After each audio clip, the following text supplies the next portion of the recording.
Hello, the ROI guy. Hi, this is April Morley. And welcome to the Value Coffee Talk podcast. This podcast is a service of the Enterprise Value Collective, a community for business value-focused leaders and practitioners, and is sponsored by our value consultancy, Genius Drive. Our mission is to help accelerate and optimize the value articulation in each of your customer engagements and throughout the customer lifecycle. And we're very pleased to have a special guest with us today, Phil Mauritz. He's a go-to-market and growth expert, currently the Global Senior Director of Pre-Sales for a firm that many of you know and use every day, identity firm Okta. Welcome, Phil. Thank you very much for having me. Awesome. Phil, tell us a little bit about your role and pre-sales group at Okta. Yeah, so my role right now is as by title, Global Senior Director of Pre-Sales. What that really encompasses is both business value and strategic proposal management. Primarily, the largest part of that team is our business value team at Okta. Was the co-founder of that team about 8 years ago. I've grown that now to from about two or three of us on the ground day one when we started, again, 8 years ago now. I've grown that to about 15 individuals worldwide, from Germany to Sydney and all across the United States as well. And then tell us a little bit about the proposal group and how that kind of fits into this, because that's not a combination that in some companies we've seen it, but tell us how that got to be. I think primarily we work at the same stage of the customer lifecycle. You know, a lot of things we'll talk about today, I think, is and the best practices in business value and injecting value into your customer's journey at Okta or with any organization is start early, start in stage 2, start in stage 3, get in early, and that's where proposal management and RFPs, RFXs, RFIs come into play as well. The other part of that is that in both of our teams, we need to work extraordinarily cross-functionally across the organization. And so we have a lot of fundamental, I'd say similarities between our go-to-market motions of those, both the business value team and the request for, or the proposal management team. So fundamentally, there are a lot of similarities there where we play with the customer, what time we play, when we play with the customer, and when we face them. And then also, so whenever you're in an RFI or RFP situation, a lot of it's black boxed. So you have to do a lot of imaginative thinking and presumptive thinking as well. And that occurs as well within business value at times. Perhaps a customer doesn't maybe they haven't signed up to go through a full business value engagement with you.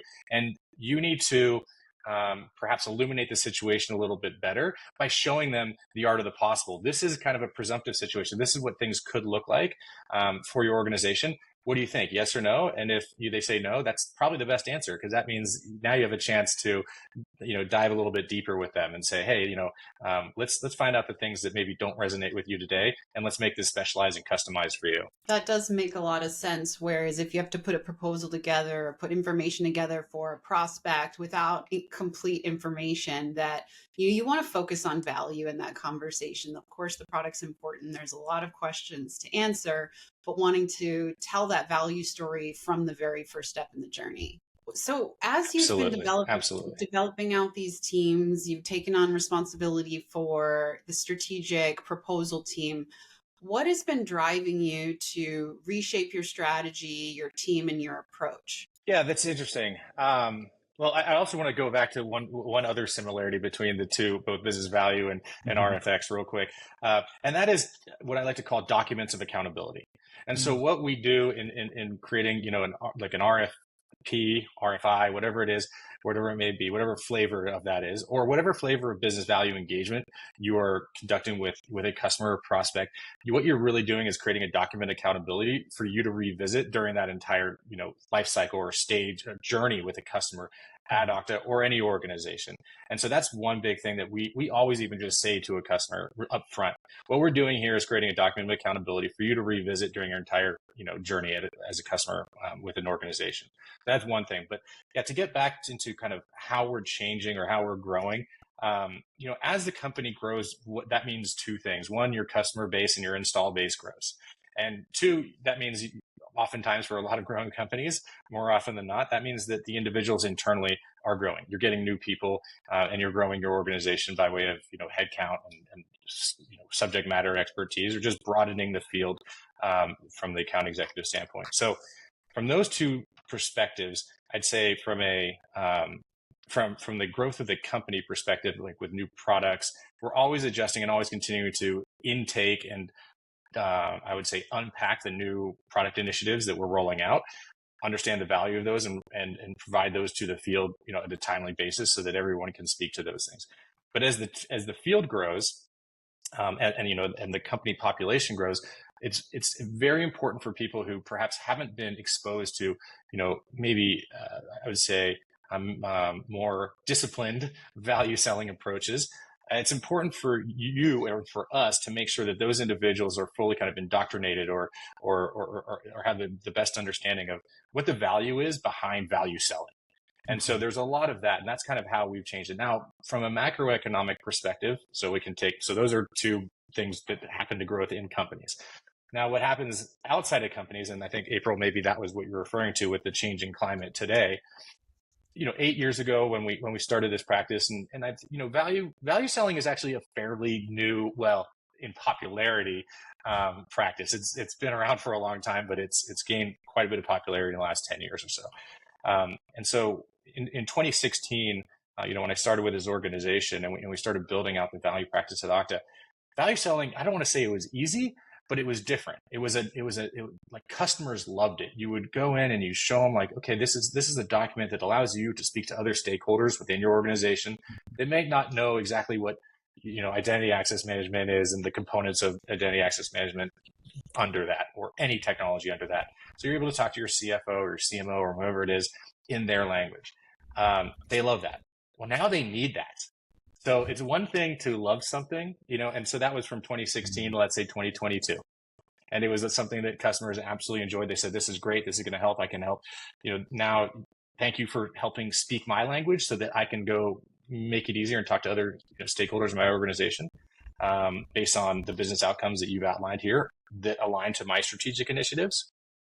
So now I can do this in everyone's language, with numbers for a CFO, with larger ideas and also numbers for a CMO, for instance.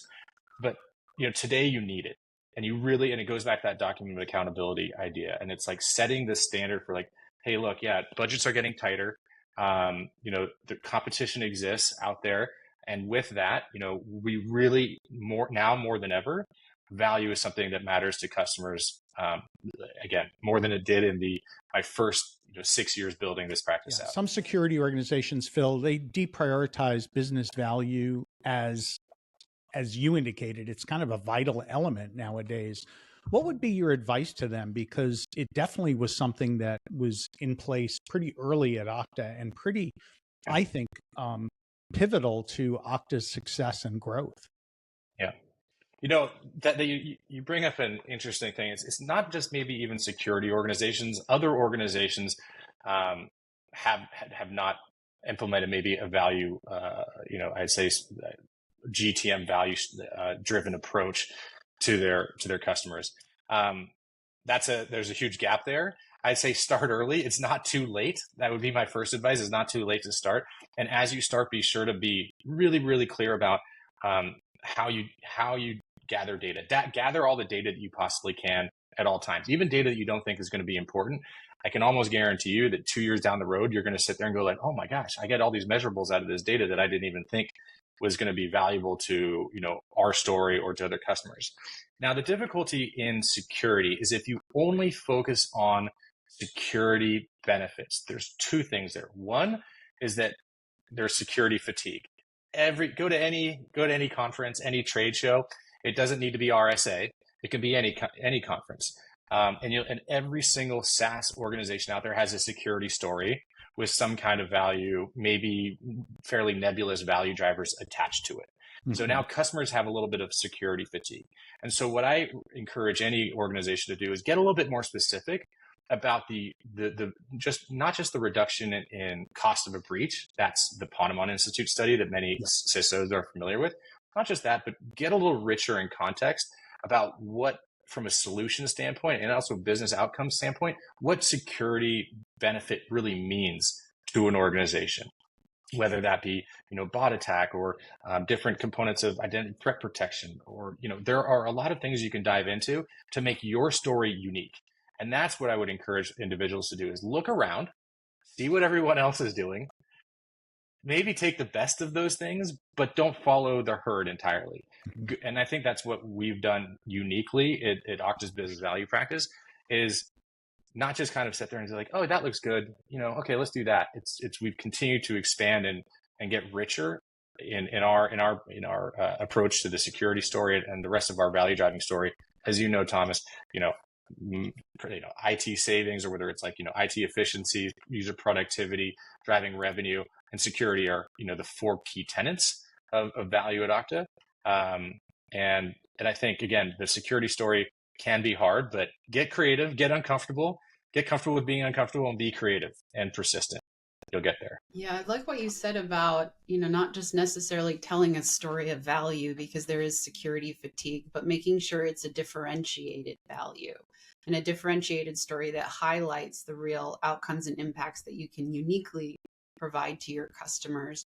And you had spoken earlier about, how customers, maybe this was extra credit for them in the past, to provide a business case, to show the justification for it.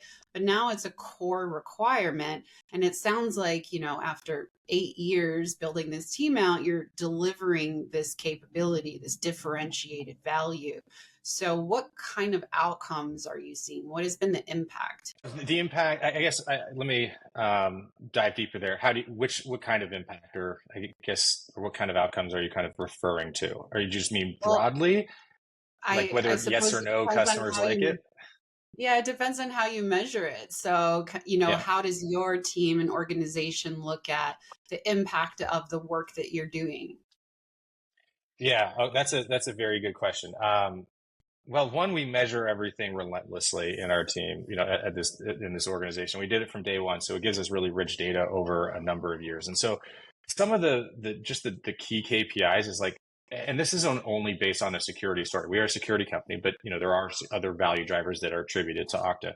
And so overall, if you look at the increase in value injected into a conversation, kind of four key things we look at.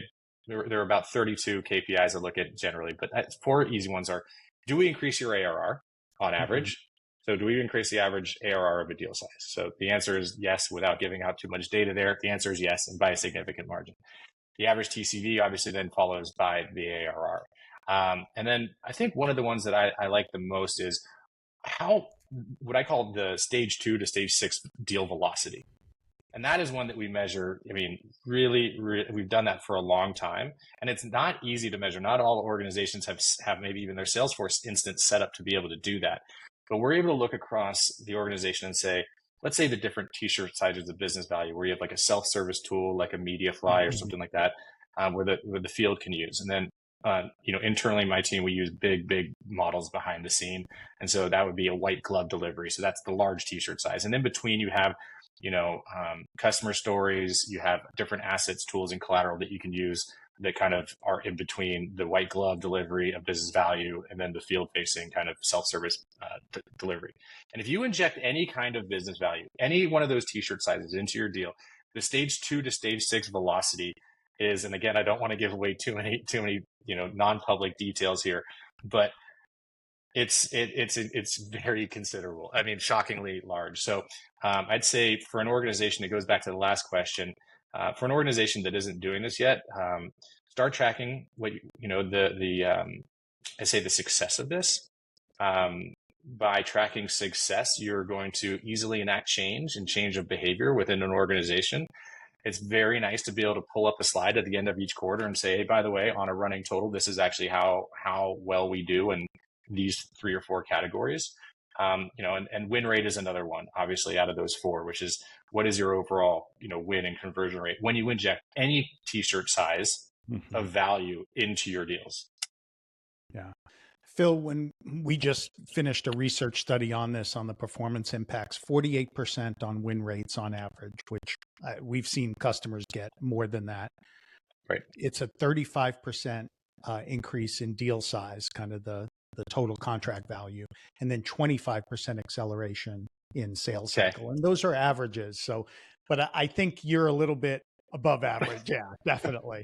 Definitely understand I that. can't, without saying anything, I'll just point my pen in the air. Phil, you and I work together on it, so I know some of the figures there. Yeah. One of the challenges that we did uncover, though, was, hey, these results are great, but seller adoption is sometimes a big challenge. In fact, adoption on average, and again, I know you're much higher than this, is less than 20%. It's 19% on average. Tell us, first of all, was getting adoption a key element to the success of the Okta program? I would think it was. And then how did you drive that? How did you drive successful adoption? Yeah, adoption, it will, I always say enablement and adoption, or, adoption or via enablement is a year-round sport. Is it kind of the saying that I go to many meetings with, and it's on everybody as well.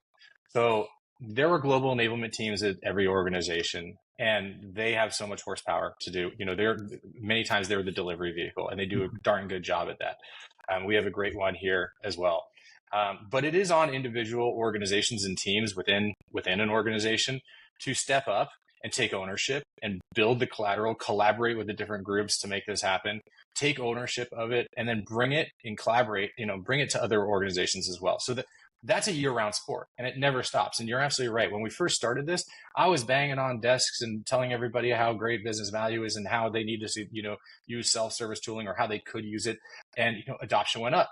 And then, I'll be completely honest, we saw a little bit of a dip in adoption. And when did that happen? That happened during the pandemic, or let's just call it, rather than, overblowing it, let's just call it 2020 to 2022. And we saw a little bit of a decrease in adoption during that time. And why is that? Well, because companies hired a lot. And so I know that our organization is not alone, but companies, I know for a fact, because I've spoken with, again, some other service providers like in this space, and they're seeing the same thing. And why is that? Well, because people were being onboarded in their homes, and in front of a computer screen rather than in person, and there wasn't an ability to run actual workshops, and those sorts of have those really in-depth interactions.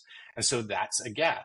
And so what we're doing every year now, 2023, 2024, right now, is running in-person workshops with the teams that use these the most and the teams that use them the least, so that they're refresher courses. And again, it's a year-round sport. You have to get your sleeves, rolled up, your shoes dirty, whatever you want to call it, and get in front of your constituency and the account executives that are going to realize the most value from this. The way we've done it, what we've changed the most, and to answer another part of that question, is what we've changed the most there is created more of a workshop and simulation training type of environment. So if I can, and it's been highly successful. So instead of just sitting there and having a Zoom, a webcast, or some sort of webinar, and someone just listening and doing 5 other things on the screen over here, and just pressing the attendance button, is that we're going into QBRs. And we're speaking to, we're getting 3-hour slots of time within QBRs. We break people up into groups of 2. We run through simulation exercises, give them a business case. Folks in my organization act as the customer, and the field acts as the field. And so they need to go build out literally a business case live in front of their ASDs, their AUTs, everything. So there's some accountability there too. And do all this live in a 3-hour session. And that's getting a lot of traction, and something new that we're trying that we weren't able to do 2 years ago. So for others out there, I highly recommend it. Great suggestions, Phil. Those hands-on experiences are really invaluable. So you had shared with us that you have a background in VC investing alongside geo or go-to-market experience. So I think you have a unique perspective on what it takes to scale an organization. And we're seeing many companies, early or growth stage, take a little bit longer to pivot from product-led to value-centric. And what is your perspective on the right timing and advice for making that transition? Gosh, it kind of goes back to what we talked about before. I often repeat myself, mainly because I use similar frameworks across many other, modalities in business, but early and often is the best way to do it. Mm. If you want my frank opinion, I think that the earlier you adopt a value selling mindset or just a value centric mindset, the better off you are in ingraining that into the culture, your go to market culture. That's my first piece of advice. Now, the other thing that I think is super important there is you can say, if you say a word like value centric or value selling to someone new in the field or someone who's been in the field for a long time, it might go in one ear and out the other. But I think it's important to not completely ignore the fact that every field seller has a SKU sheet at the end of the day, right? They have a CPQ, a pricing calculator, if you will. And on that SKU sheet, there are products. So it's important to not completely just ignore the fact that the products exist. And it's really important to be able to map the value, the business outcomes that you have established with an organization and helped uncover by speaking that organization's language to the technical value driving benefits of an organization. And then later on down the road, then be able to map those directly also and easily to the individual SKUs that align to them. And if you don't have, a placemat or a roadmap for individuals to do that, people are going to be lost. And so one of the first things we did and first things we do is, for instance, if Okta rolls out a new feature or function or product, we'll just call it product, the first thing is that happened from the product side and engineering. They built this. They weren't going, how do I build value, right? They were going, let me solve a problem.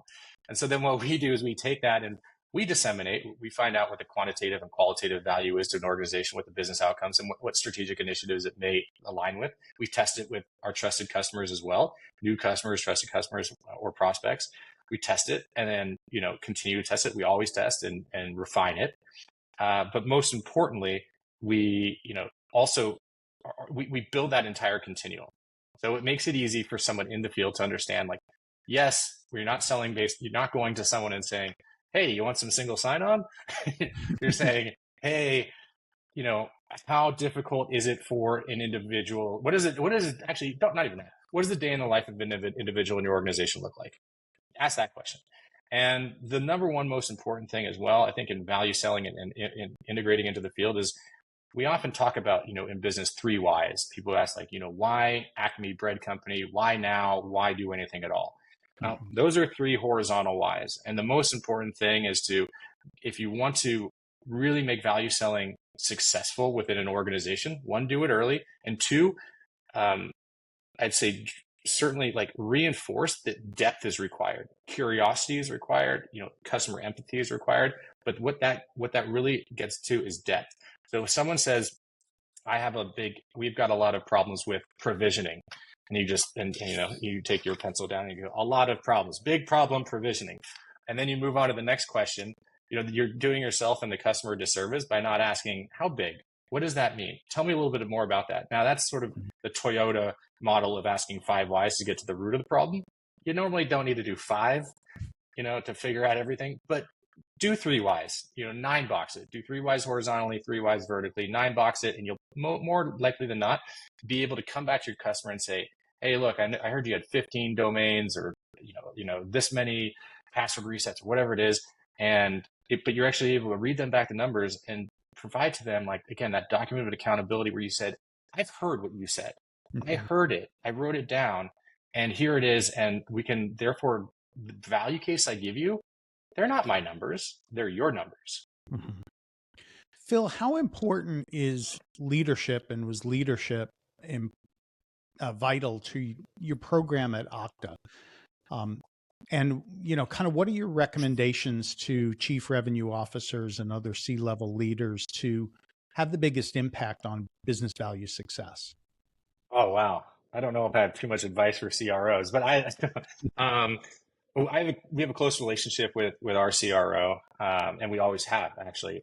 Throughout the last 8 years, we've had, I think, 3 or 4 CROs, which I don't think is uncommon for a company that, started when I was there, started from about 500 people net to about 5,000 individuals net today. So that's, a big difference. And there's different CROs for different size companies and different stages of growth. My advice to maybe my advice to value teams is become good friends with your CRO. Let them understand, show them examples of your work, show them examples of what you're doing. Particularly for those white glove engagements where you're really diving deep with a customer. Let them know that in my case in particular, like within pre-sales, they have a group of strategic advisors, trusted advisors to customers, people that come from a consultative mindset, and that ultimately, like any support function, I mean, the cog in the wheel. So the hub of a wheel is the account executive, right? And everybody else is part of the spoke. So you want to let them know the power of some of those spokes. And one of the spokes is, pre-sales, which is one of a very, very, very valuable support function from both technical and business, function. And so just demonstrating that to those leaders, making yourself visible, allowing them to understand that when you can invite other voices to the room so that there isn't customer AE fatigue. Now you get another individual in there who's a trusted advisor who can help, I say surface some of the customer's pain points or, strategic initiatives and business outcomes. And I think that's what it is. And to a CRO, I'd say, reach out to your business value team and see what they got. Give them a challenge, see what they can do. And I mean, you've been selling, a long time if you're a CRO level right now, you've been selling for a long time. You've seen this happen. There are a lot of different flavors of business value. I've spoken to many and gone to many consortiums of leading SaaS organizations, and everyone does it slightly differently. I like to think that we're quite sophisticated in what we've built here, but everyone does it a little bit differently. And I think it's important to do that because everyone comes in with a different idea of what value is. And I think I'm always very pleased with what we've built and that people go, whoa, you go that deep. So, we're very happy about that here. So I'd say from both sides, make it, bilateral, get together, get in touch with each other, see what they got. If you're a CRO, challenge them.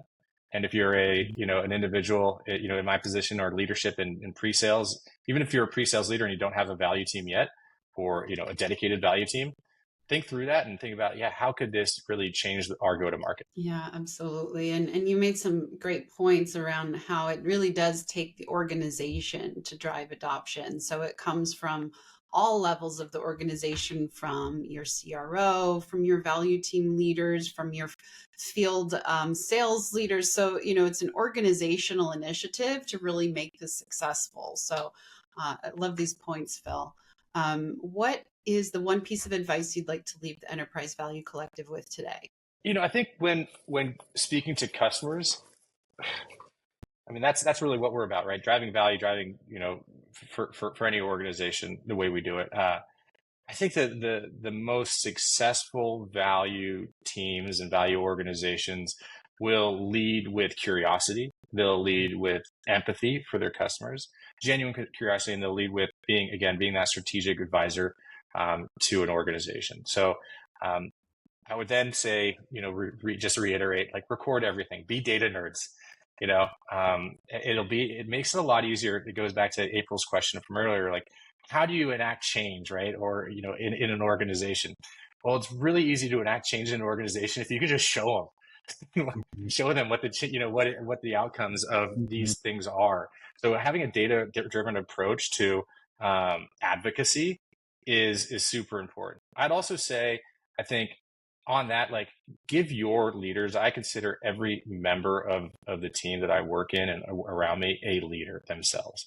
And I give them, what I like them to have is the agency to, act, to collaborate, to build, and that freedom of creativity, however they like. Use the fundamentals of value in everything you do, but you have the agency to speak to and interact with anybody to make things work. So never work in silos. Stay creative. I'd say, more importantly, stay curious and stay empathetic. I think Steve Jobs once said at the end of a Stanford graduation speech, he said, "Stay hungry, stay foolish." So maybe mine is stay curious, stay empathetic towards your customers, and be genuine. Awesome. Thank you so much for joining us on the Value Coffee Talk podcast, Phil. All right. Well, thank you very much for having me. Good to see you.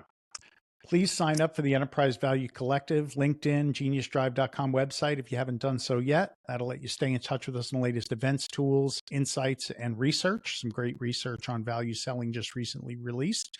And if you like this episode, hit the like button, subscribe so you know when the latest episodes come out. And until next time, our Enterprise Value Collective, keep sharing and growing together.